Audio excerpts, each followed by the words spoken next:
Welcome to epitome IAS academy. మరోసారి తెలంగాణ ప్రభుత్వం group 2ని వాయిదా వేసింది. ఇప్పుడు అభ్యర్థి ముందు అనేక ప్రశ్నలు, వాటి జవాబులు వెతుక్కునే పనిలో ఉన్నాడు. ఎందుకంటే ఇది ఆల్మోస్ట్ 2 ఇయర్స్ నుంచి రన్ అవుతున్న ఎగ్జామ్. ఎన్నో ఏళ్ల నుంచి దీని గురించి కష్టపడుతున్న అనేక విద్యార్థులు ఉన్నారు. కొంతమంది ఆర్థికంగా వెనుకబడ్డా కూడా గ్రూప్ 2 సాధించాలి, లేదంటే గ్రూప్ 1 సాధించాలని వచ్చారు. వాళ్ళందరికీ కూడా ఈ వాయిదాల మీద వాయిదాలు పడడం వల్ల కొంతమంది అంటే నిరాశతో ఉంటున్నారు. కానీ నెక్స్ట్ టైం అంటే డిసెంబర్లో పెట్టబోయే ఎగ్జామ్ ఖచ్చితంగా జరుగుతుందనే సమాచారం అవుతుంది. సో ఇలాంటి సమయంలో ప్రిపరేషన్ని ఎవరు కూడా వదిలేయకూడదు. ప్రిపరేషన్తోనే ఉండాలి. వీలైనన్ని ఎక్కువ టెస్ట్ సిరీస్లు రాయాలి. సో అంటే చాలామంది స్టూడెంట్స్ అడుగుతున్న ప్రశ్నలు ఏంటంటే, ఇప్పుడు నేను గ్రూప్ 1 ప్రిపేర్ అవ్వాలా, గ్రూప్ 2 ప్రిపేర్ అవ్వాలా, లేదా గ్రూప్ 3 ప్రిపేర్ అవ్వాలా, ఏది నువ్వు ప్రిపేర్ అవ్వాలి ఇప్పుడు?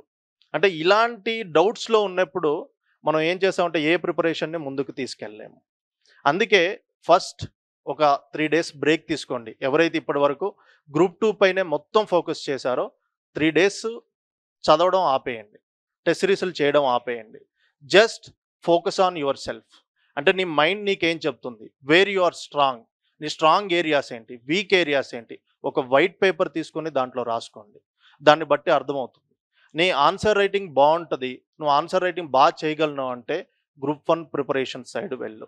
లేదు నేను ఇప్పటికిప్పుడు నేను వాటన్నిటిని బుక్స్ అన్నిటిని చదివేసి నేను గ్రూప్ 1 ప్రిపరేషన్కి వెళ్ళను అంటే గ్రూప్ 2 అండ్ 3 ప్రిపరేషన్ కంటిన్యూ చెయ్యి. ఎందుకంటే కాంగ్రెస్ ప్రభుత్వం వచ్చినప్పటి నుంచి కరెంట్ అఫైర్స్ డిసెంబర్లో జరగబోయే ఎగ్జామ్లో అడుగుతారు.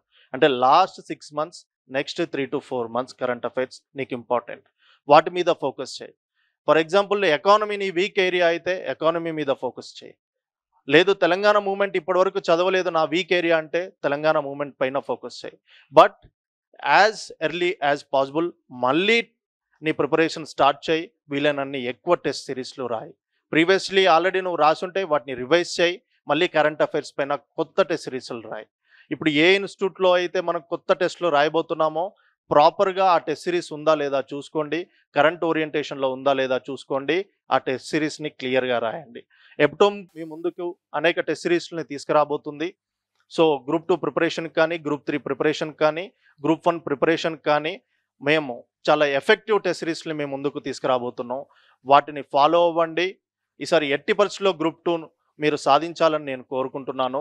గ్రూప్ 1 అయితే నీ స్టాండర్డ్ గ్రూప్ 1 అయితే గ్రూప్ 1 సాధించు, గ్రూప్ 2 అయితే గ్రూప్ 2 సాధించు, గ్రూప్ 3 అయితే గ్రూప్ 3 సాధించు. బట్ ప్రిపరేషన్ని మాత్రం వదిలేయకు. ఖచ్చితంగా ఈసారి నువ్వు డిప్యూటీ తహసీల్దార్ లేదా సబ్ రిజిస్ట్రార్ అవ్వబోతున్నావు.